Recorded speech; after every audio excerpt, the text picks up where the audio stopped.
Je donne ainsi à présent la parole à Monsieur Volker Türk. Merci, le Président, Excellencies, distinguished members of the Council. My thanks to Switzerland for organizing this important debate. I'm speaking from Nairobi, where I attend the Chief Executive's Board after a visit to Addis and important discussions with the African Union. History offers us a warning, but also a way forward. The United Nations Charter aimed to future-proof the world against repetition of the devastating wars, global recession, and imperialism that had preceded it. Shortly thereafter, states adopted the Universal Declaration of Human Rights, underpinning the Charter and recognizing that the inherent dignity and the equal and inalienable rights of all members of the human family is the foundation of freedom, justice, and peace in the world. Full compliance with human rights is the best antidote to the inequalities, unaddressed grievances, and exclusion, which are often at the root of instability and conflict. An unwavering human rights lens and strong human rights action based on norms tried and tested lead us away from chaos and conflict, advance development, and build trust. Trust, and we have heard it from the previous speaker, is the core of peaceful relations between and among human beings. It thrives on mutual respect and dependability, on truth, on justice, on fair and equal treatment.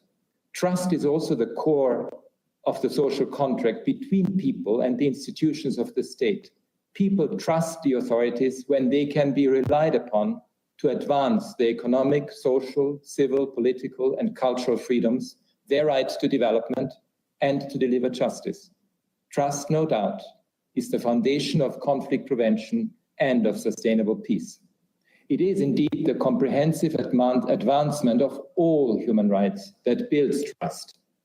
I have experienced this time and again when engaging with victims, with human rights defenders and refugees. It is their voices that human rights seeks to amplify and bring to the table. No surprise, therefore, that human rights are essential at every stage of the peace continuum. First, as this Council has acknowledged, the human rights lens provides early warning, and it also points to targeted preemptive action. Clear indicators are crucial to detecting the drivers of conflict and addressing them. My office is strengthening its work on human rights indicators and data in relation to peace and security, developing solid indicators on killings and violence against human rights defenders, civil society and media, as well as conflict-related deaths. This work also draws on accessing and analyzing open source information, for example, to track internet shutdowns and other issues of relevance to early warning. Let me take as an example the crisis in Haiti, where early warning signals pointed persistently to the profoundly destructive impact of inequalities, corruption, and instability. This Council acted last year in relation to Haiti with an arms embargo and targeted sanctions, among other responses. But more action is urgently needed now. I visited the country in February. It is dangling over an abyss. The state's lack of capacity to fulfill human rights has completely eroded people's confidence. The social contract has collapsed. The current lawlessness is a human rights emergency that calls for a robust response. There is an immediate need to support Haiti's institution by deploying a time-bound, specialized and human rights compliant support force with a comprehensive action plan. The longer-term challenge, of course, is to build robust institutions that deliver on human rights. Second, when conflict has broken out, the human rights perspective brings focus to the impact on people. Human rights monitoring based on reliable, objective information and analysis also helps to establish the facts.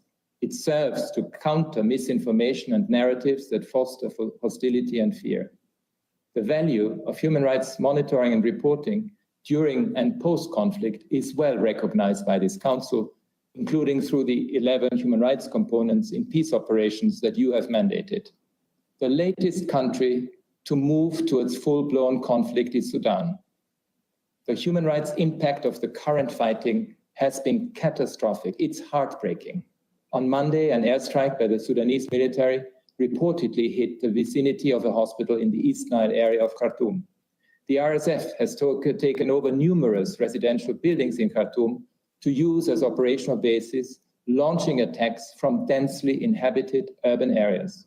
Civilians continue to be placed at acute risk and are prevented from accessing critical supplies and assistance. In short, the principles of distinction, proportionality, and precaution have been trampled by both parties, which I strongly condemn. Trust has been obliterated. We know that Sudan's future depends on building trust between the Sudanese people and the institutions that are supposed to serve them. Human rights, an end to impunity, and participation by the population, particularly women and young people, must be the driving forces out of the current crisis so that Sudan can stabilize at last. Let us not forget that in 2019, the people of Sudan rose up to claim their human rights and overthrow dictatorship, only to be dashed again by the October 21 military coup. Even then, people's hope wasn't crushed. When I visited Sudan in November last year, I was moved by their courage as they worked yet again to ensure a transition to civilian governance. There was no question about human rights being a foreign or elite concept. The universality and power of the call to freedom, equality, and justice was palpable. This makes the current situation all the more tragic.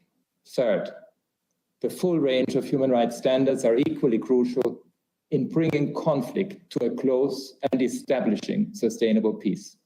In particular, the human rights principles of accountability, non-discrimination, and participation, meaningful participation, are essential to build and maintain trust among and between people and the state, in short, to sustain peace. Accountability addresses grievances, both through justice and the fight against impunity, and by promoting responsive and accountable governance, which serves people's real needs. Equality and non-discrimination tackle persistent inequalities, ensuring no one is left behind. This Council has witnessed how addressing discrimination against minorities and the disenfranchised can help heal and build more resilient societies. Participation in an open civic space, importantly by women and girls, by minority groups and by young people, builds deeper, broader trust in institutions. The Council has heard many powerful witnesses of the contributions that women bring to ending violence and building peace. Their diverse voices, freely raised, bring important perspectives into a peace process on key issues such as economic recovery, security and resources, issues that extend well beyond the parties' focus on maximizing their grasp of power. Women must also participate in the implementation of peace agreements. Let me make a particular case on today's World Press Freedom Day for the importance of press freedom and the protection of journalists in nourishing accountable governance. More broadly, any restrictions on the civic space exacerbate exclusion, hampering efforts to build sustainable peace, and laying the seeds again for instability and unrest. By way of example, in Colombia, participation and other core human rights principles have been crucial to building trust. The Havana process included strong elements of dialogue and inclusion. These ensured that the 2016 agreements were not simply terms for a ceasefire between armed actors, but a comprehensive blueprint for long-lasting peace.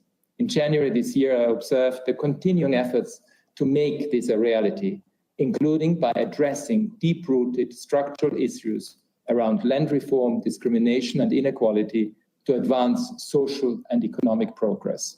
Countries that have undergone conflict or oppression have an enormous trust deficit stemming from the often atrocious violations committed. These harmful ruptures need to be repaired in a process that is often long and challenging. Transitional justice aims at increasing people's confidence in each other and in state institutions. In Colombia as elsewhere, human rights and justice will be the best guides on the longer road towards reconciliation and sustainable peace.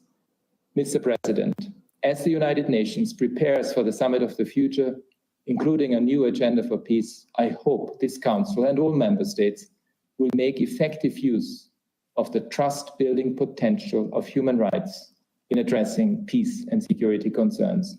Thank you. Merci beaucoup. Je remercie Monsieur Türk de son exposé. Merci beaucoup.